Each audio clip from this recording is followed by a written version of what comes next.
अस्सलाम वालेकुम नाज़रीन, मैं हूं शहज़ाद दुरानी, आप डेली मैदान देख रहे हैं। इस वक्त हम पेशावर के इलाका पखा गुलाम में मौजूद हैं।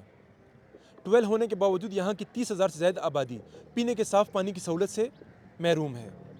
ट्वेल्व कितने अरसे से बंद है और पानी की अदम दस्तयाबी की वजह से यहाँ कौन कौन सी बीमारियाँ फैल रही हैं, आइए जानते हैं।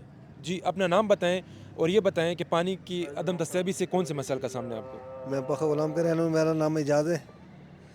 इसमें बीमारी है पानी में, पथरी भी हो रही है, गुर्दे में पथरी, ये अरकान भी है और अलावा भी बीमारियां। तो पानी सानू मेहरबानी चाहिए कि सानू ट्यूबवैल का पानी चाहिए। जी, अपना नाम बताएं और ये बताएं ये ट्यूबवेल कितना अरसा कबल बना था और इससे कितना अरसा आपको पानी मिला है और उसके बाद से ये बंद है? मेरा नाम जी मलक सदीक है। ये बने हुए तकरीबन 25-30 साल से बना हुआ है। इसमें एक घूंट पानी भी नहीं आया हुआ है। लेबार्डरी ने इस पानी को पास किया हुआ था। ये टैंकी हैं, एक दफ़ा आए थे, बस वो टैंकी लीक थी, आते हैं जी जाते हैं। ये तारीख इंसाफ की तकरीबन मेरे ख्याल में 10 साल गवर्नमेंट इधर रही हुई है।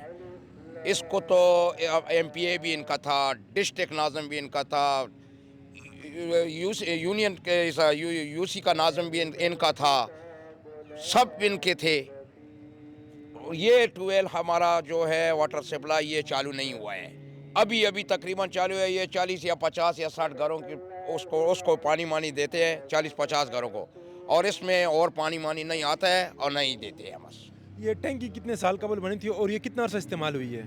ये टैंकी तकरीबन मेरा ख्याल में जो 25-30 साल से बनी हुई है और 1 मिनट के लिए भी नहीं चालू हुई है, आज तक भी नहीं चालू है। ये ट्यूबवेल चालू हो जाता है डायरेक्ट और उसमें ये पैपों में घंटा आधा पानी चला जाता है। ये जो 40-50 घर है और एक सेकंड के लिए भी नहीं चालू हुई है।